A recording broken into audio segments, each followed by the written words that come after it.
अब तुमसे कोई व्यक्ति ये कह दे, तुमसे कह दे कोई कि तुम्हारा सिलेक्शन उत्तर प्रदेश पुलिस में हो जाएगा, निश्चित हो जाएगा। तो अगला तो तुमने उससे क्या कहा? तुम्हारे अर्थात करे तुम्हारी बात सही हो जाए। अगला क्वेश्चन,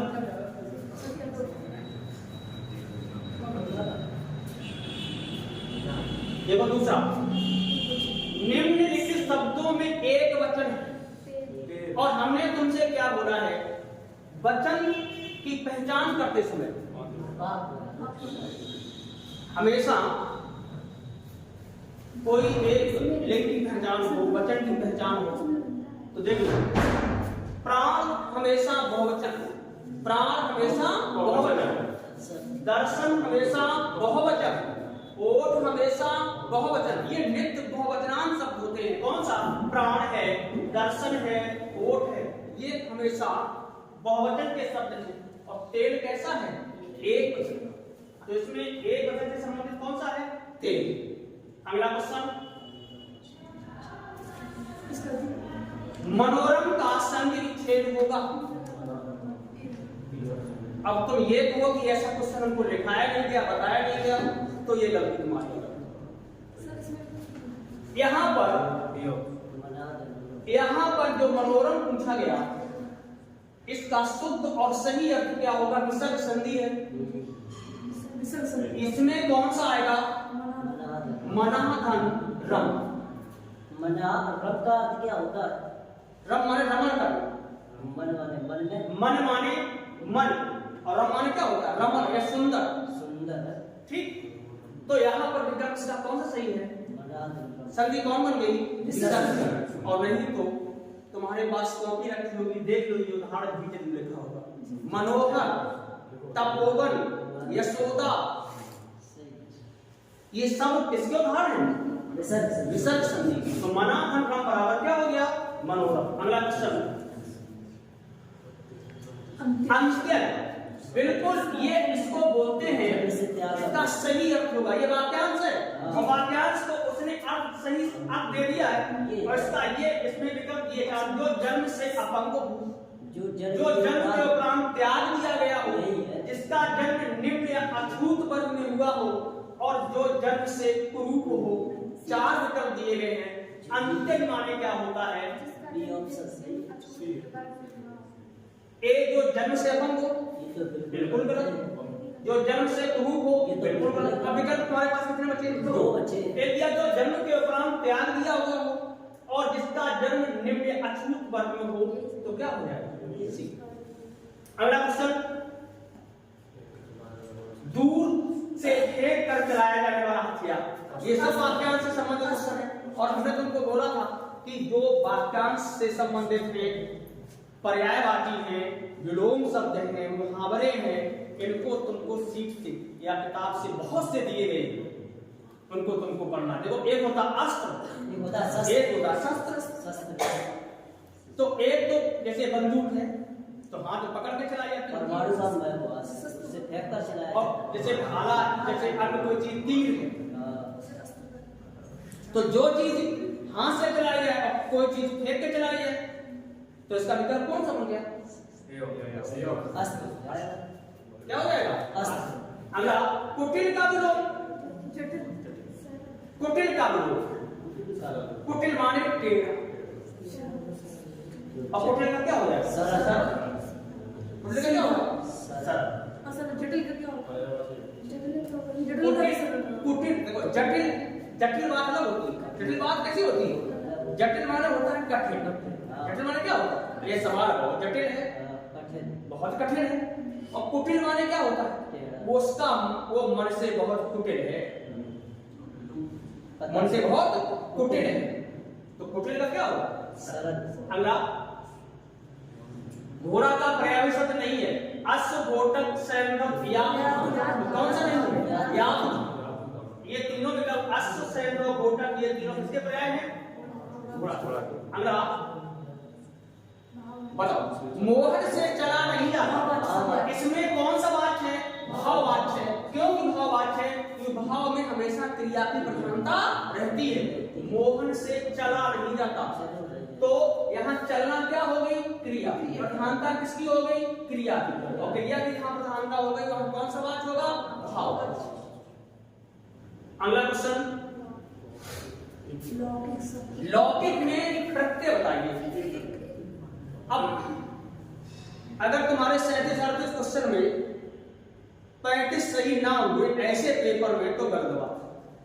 इसमें शब्द बनेगा, मूल शब्द क्या होगा? लोक। और इसमें क्या जुड़ गया? इक। और लोक में जब इक जोड़ देंगे तो शब्द क्या बन जाएगा? लौकिक। अब समझ लो कहां पर इक दिया गया है, तो विकल्प कौन सा था? बी। इक लगा हुआ है और चूंकि प्रत्यय हमेशा कहां जुड़ता है? किसी शब्द के अंत में, तो छोटी ई लगी है, इक हो गया। अगला है, कौन सा शब्द पुल्लिंग है?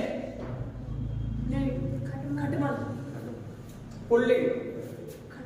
शेष शब्द स्त्रीलिंग है, जबकि बी विकल्प कैसा है? पुल्लिंग। अगला क्वेश्चन, बैलगाड़ी शब्द में समास। बैल के लिए बैल और गाड़ी, बैल और गाड़ी कौन सा होगा?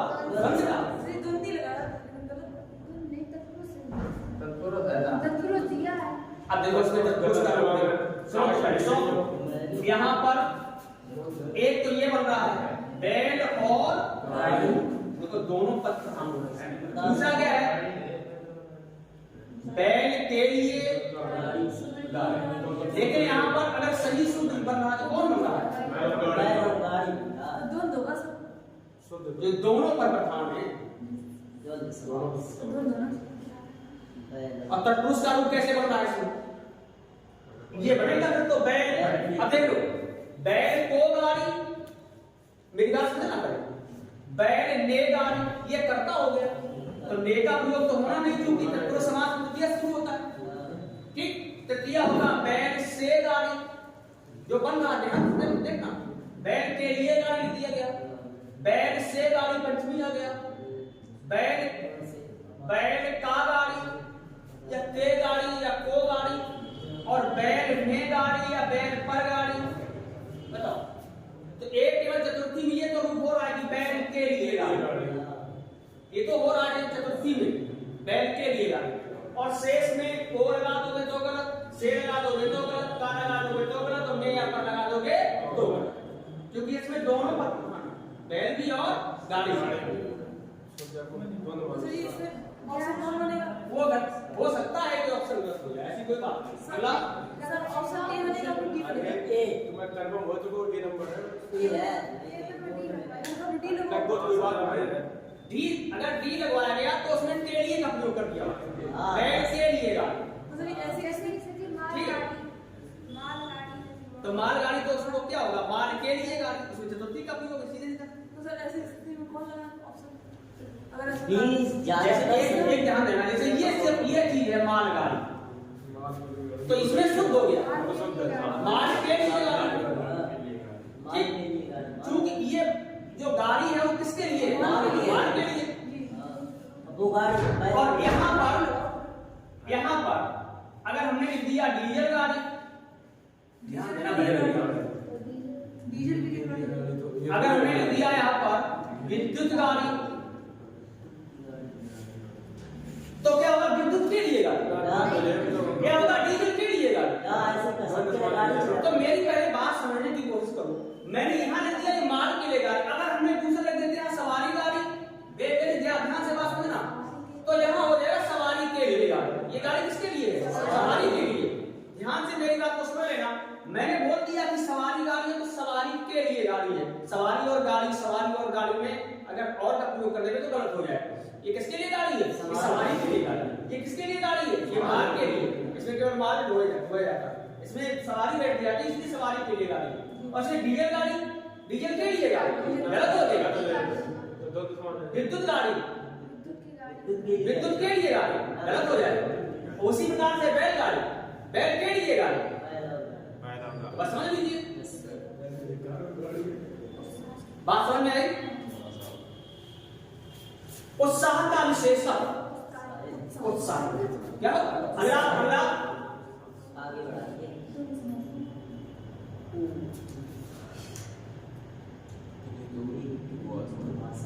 अच्छा, हिंदी की कितनी उपभाषाएं हैं बताओ, कितनी है?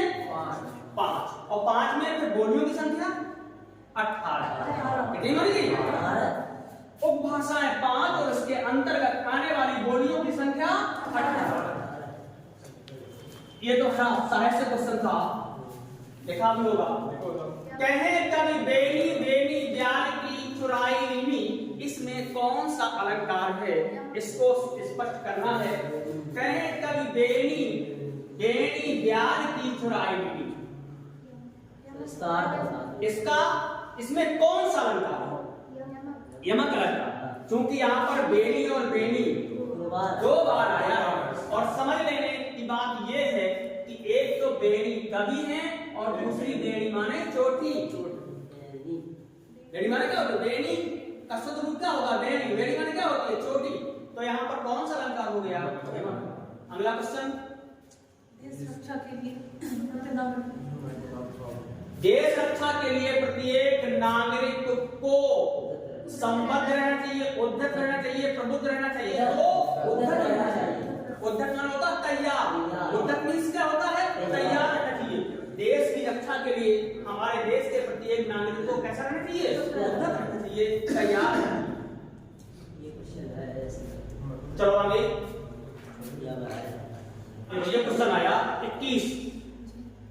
ज्ञानपीठ पुरस्कार के क्षेत्र में श्रेष्ठ कार्य करने पर दिया जाता है। साहित्यिक क्षेत्र तो यहाँ पर समाज सेवा, विज्ञान, सिनेमा या साहित्य पर, तो किस पर दिया जाता है? ये हमने तुमको 2-3 लाइन में दिखाया होगा। ज्ञानपीठ पुरस्कार कब से शुरुआत हुआ? अगला क्वेश्चन। मधुशाला के लेखक कौन थे? हरवंश राय बच्चन। मधुशाला के रचनाकार हैं हरवंश राय बच्चन। अगला है काव्य के सामान्यतः कितने गुण होते हैं? तो 3 गुण होते हैं। कितने गुण होते हैं? 3 गुण। अभी तो कौन सी शुद्ध वर्तनी है? कौन सी शुद्ध वर्तनी? तो पहला कैसा है? गलत। दूसरा कैसा है? गलत। अब तीसरा कैसा? बी कैसा हो गया?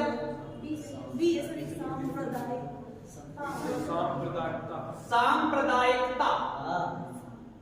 देश में सांप्रदायिकता लड़ाई लड़ी जा रही है। ये ऑप्शन बी सही है। ये दोनों गलत है।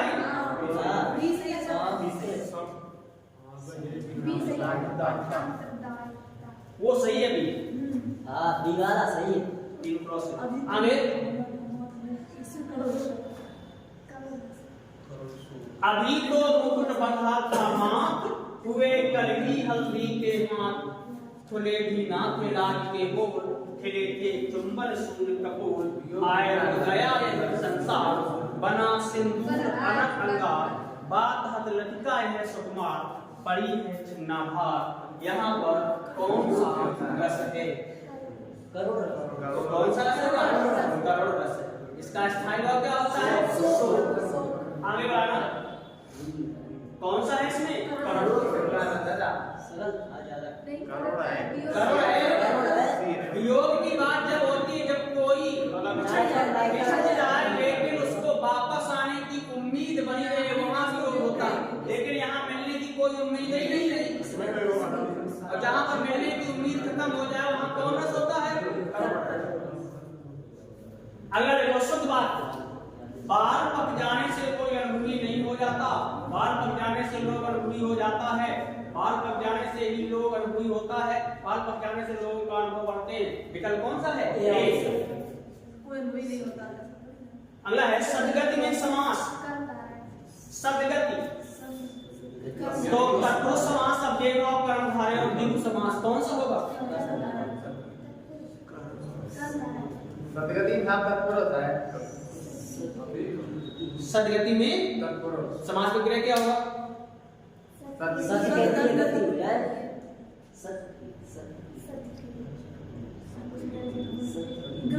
देखो अब तुम समझ रहे हो इसका शुद्ध लिखने। सत माने कैसा होता है? और गति माने क्या होता है? तो गति माने होती है स्थिति, और सत्य माने कैसा होता है? सत्य की गति, यानी और सत्य, यहाँ सत्य का सत्य भी होता है। सत्य का मतलब क्या होता है? अच्छी। सत्य माने क्या होता है? अच्छी। दो अर्थ हो गए यहाँ पर। एक तो सत्य माने सत्य हो गया और दूसरा माने सत्य माने अच्छी होती। गति माने क्या होती? स्थिति। स्थिति कैसी है? अच्छी है। तो यहाँ पर समास कौन बन गया? कर्मधारय समास। गति सत्य समान। अगला क्वेश्चन, अधिमानता में प्रयुक्त उपसर्ग बताएं। अधिमानता में क्या होगा? पहले लगाया कौन सा है? आदि। अगला, अपने पैरों पर खड़ा होना। कौन सा जोड़ा एक है जो कैसा है? गलत है। अपने पैरों पर खड़ा होना, स्वावलंबी होना। सही है। आंच न आने देना, जरा भी कष्ट या दोष न आने देना। सही है। आसन डोलना, विचलित, नहीं, आसमान टूट पड़ना, गजब का संकट पड़ना। तो ये सही, ये कैसा है? गलत है। क्योंकि आसन डोलना, विचलित तो होना अगर होता केवल तो सही था। यहाँ पर ना जोड़ दिया तो ये गलत हो। तो विकल्प कौन सा इसका था? सी। अगला क्वेश्चन, मदिरा पीने का प्याला के लिए उसको क्या कहते हैं? जस्ट। आगे, आकार शब्द में तत्व रूप क्या होगा? आकार। अब कार का क्या होता है? काम। काम। अच्छा, काम हो जाएगा।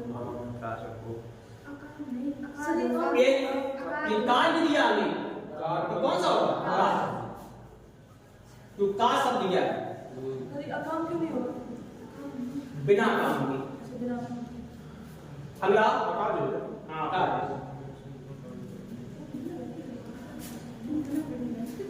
उनके बिना तुम कुछ नहीं हो, संबंध बोधक शब्द कौन सा है?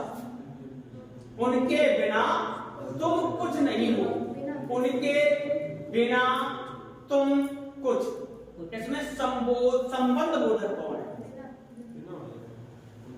उनके लगाया संबंध कौन सा है? बिना। कौन सा हो जाएगा? अगला, लड़के ने पुस्तक पढ़ी। लड़के ने पुस्तक पढ़ी, कौन सा काल है? सामान्यपूर्ण, संदिग्ध या संभाव्य वर्तमान। तो क्या होगा? लड़के ने पुस्तक पढ़ी है, सामान्य वर्तमान, पूर्ण वर्तमान, संदिग्ध वर्तमान या संभाव्य वर्तमान। तो लड़के ने पुस्तक पढ़ी है, सीधी सी बात। ना तो इसमें संदिग्ध है, ना तो इसमें संभावना हो रही है, ना ये सामान्य वर्तमान का है, ये पूर्ण वर्तमान है। पढ़ी है। अगर समान वर्तमान का होता तो कैसे पढ़ रहा है? लड़का पुस्तक पढ़ रहा है। पढ़ रहा है। बिल्कुल स्वागत है। कोई बहुत देर में बैठ जाओ तुम लोग। अब यहाँ पर देखना बात कि लड़के, यहाँ देखो, इधर देखो, लड़के ने पुस्तक पढ़ी है। पढ़ने का काम कैसा हो गया? पूर्ण हो चुका। तो वर्तमान काल का रूप कौन सा है? पूर्ण वर्तमान। अगला, किस बात में संप्रदान का और चिन्ह क्या होता है? संप्रदान का को या के लिए। देख लो, स्टेशन, मेरा घर स्टेशन से बहुत दूर है, कैसा हो गया? राम घर पर सो रहा है। राजा ने निर्धनों को कंबल दिए और निसार खेलता है। मैंने क्या बताया था कि अगर कोई वस्तु किसी को दी जाए और वापस ना ली जाए, और चिन्ह भी लगा यहाँ पर को, तो चिन्ह कितना कैसा होता? संप्रदान का को और के लिए। और को और के लिए तो सीधी सी बात, कौन सा विकल्प बन गया? सी। अगला क्वेश्चन, इतने बढ़िया होगा, सरल क्वेश्चन है, कितना सरल पेपर था। किसमें विशेषण लगा हुआ है? विशेषण का मतलब क्या होता है? विशेषता बताने वाला। राम और श्याम भाई हैं, विशेषण है इसमें? विशेषण है ही नहीं। राम ने माँ से पानी और खाना मांगा, विशेषण है कोई? माँ ने खाने में दाल और रोटी परोसी, राम ने रोटी खाकर और रोटी मांगी, तो इसमें कौन सा है? माँ ने खाने में दाल और रोटी दी, परोसी। तो यहाँ पर पहला था राम और श्याम भाई, विशेषण है नहीं। राम ने माँ से पानी और खाना मांगा, राम ने खाने में दाल और रोटी, ये क्या है? विशेषण। राम ने रोटी खाई और पानी रोटी खाकर और रोटी मांगी, रोटी खाई, फिर इसके बाद रोटी फिर मांगी, तो कौन सा विकल्प बन गया? सी। C option. अगला,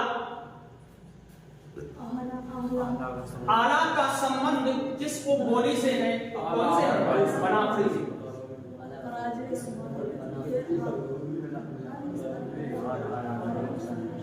पराजय माला का समानार्थी क्या होगा? हार। हार को क्या कहते हैं? पराजय। और माला को भी क्या कहते हैं? हार। इस वजह से एक आदि शब्द, क्योंकि पराजय को हम हार कहते हैं और माला को भी हार कहते हैं। बात समझे? Yes sir. कोई दिक्कत? हाँ सर, ये उसमें विशेष और विशेष बता देना। मतलब ये रोटी वाला, हाँ। ऊपर वाला यही है। जैसे माँ ने खाने में दाल और रोटी दी है, उसे विशेष और विशेष। सी, दाल और